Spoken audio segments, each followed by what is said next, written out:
Welcome back to the Rolex Monterey Motorsport reunion.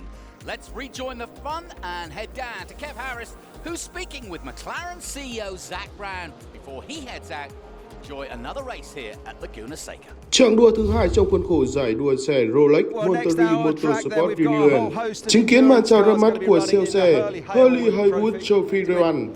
Sự xuất hiện nổi bật nhất là của Zak Brown, CEO của McLaren Racing. Tại chặng đua này có khoảng 20 đến 30 chiếc xe so tài với vận tốc vô cùng đáng sợ.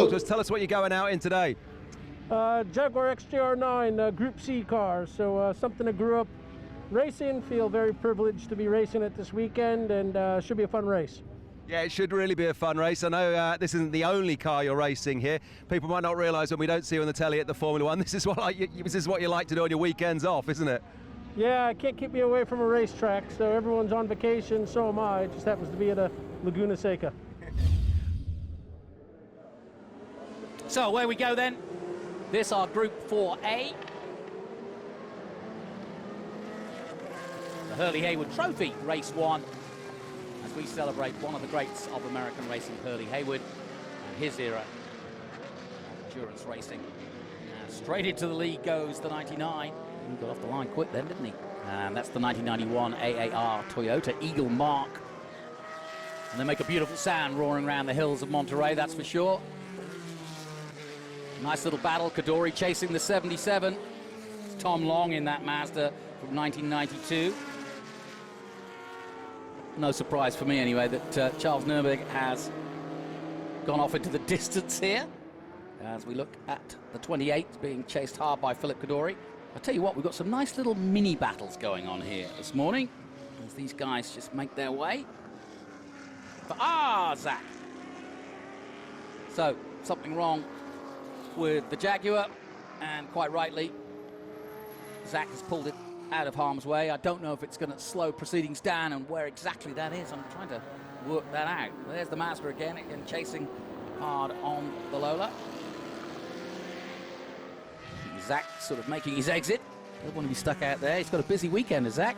It is a time, folks, to just celebrate what Zak and his team have achieved in the last few years, especially in Formula One, but also in IndyCar.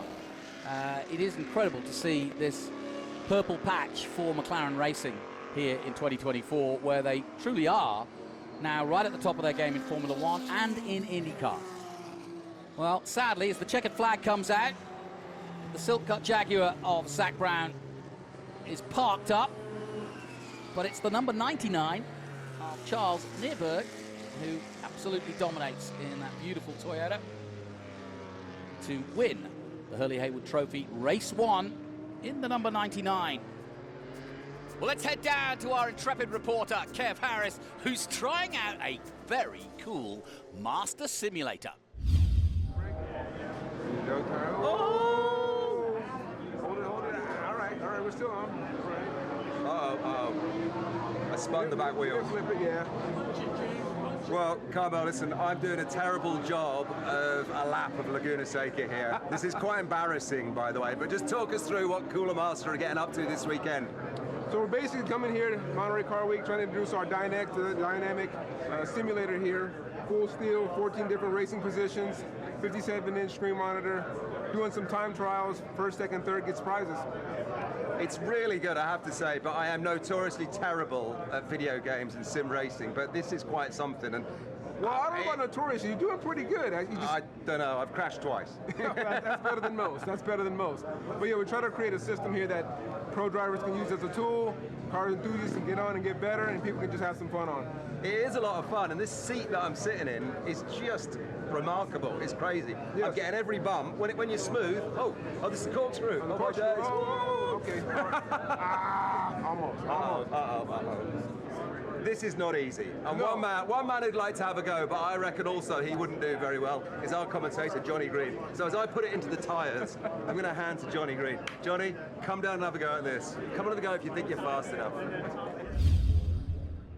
Thanks, Kev. Yeah, that's the problem. I've never been fast enough, but let's get to the guys that know how to do this properly. And away we go. The green flag is out, and we are racing again. Parnelli Jones, Trans Am Trophy Race 1, 66 to 72, the heyday, the if you like, purple patch for Trans Am as we see the Grey Ghost going through all the original cars, and they still race just as hard as they did back in the 70s. And it was here back in 1970 at the first round of Trans Am that year that kind of everybody went and woke up and went, wow, Trans Am is here. We've got manufacturers, we've got money, we've got drivers, and it really just took off. Oh, and it's exciting, and as you said, they run fender to fender, create a lot of noise, and this race brings out, there's several stars that we're watching right there. The Grey Ghost, that Pontiac, a famous car itself, but it's driven by a very famous race car driver's father, J.R. Hildebrand from IndyCar fame. His dad is driving that car, and then right behind him is Scott Joy, son of Mike Joy, the great TV announcer, who's also in the field. So even though it had some big names in the 60s and 70s, we've got some big names in those cars today. Yeah, Mike Joy still at the top of his game, of course, in network television. I'm sure he'll be in action later this weekend. And I saw him actually came in to the booth in Lime Rock, as you did. We were celebrating IROC. How is that going? IROC is really going well. We had that event out at Lime Rock. So IROC at Lime Rock was back after years as we watch John Hildebrand going around in the Grey Ghost there. But the reception that we got from the fans and the excitement about the brand, and we hopefully will have some very exciting announcements coming up as well. But we are full speed ahead to get IROC back on track some more. So here we go then. For the final time, here they come. A great close race, sideways by some of them on the final corner. But it is going to be the number 19 that takes the checkered flag of Joshua Fiber in the 1969 Chevrolet Camaro. They put on a heck of a show, to see that many big old American V8s running around there. Spinning Andretti. Little issue there. Well, he did it at the right time when nobody else is in the way. That's Nelson Calais there in the 69 Chevrolet. So, Joshua Fiber, Patrick Byrne, and Bill Auckland, and alongside me, Ray Evering, one of the busiest men in American motorsport. Done it all, and another one of the great legends. And I wish you luck in IROC. Thank you very much. Always a pleasure. Good to see you. Feel free to come back and enjoy us and regale us. One of these days, maybe we'll get a late night TV show or something. I think we should. I think we should too. I think we should do it. I feel it coming. I'll hold you to that. All right. Take care. Thanks a lot, Ray. Let's head down to Kev Harris. Well, as we come to the conclusion of this amazing weekend, which all began back in 1974, and as we have looked back over those great 50 years, we also look ahead as the future looking very bright for this event and many others here at this famous circuit. Thanks once again for tuning in, and thanks to Greenlight Television for bringing us the pictures. We'll be back next year when it will get bigger and better, and we'll be celebrating 75 years of Formula One. Until then, from me, Jonathan Green, bye for now.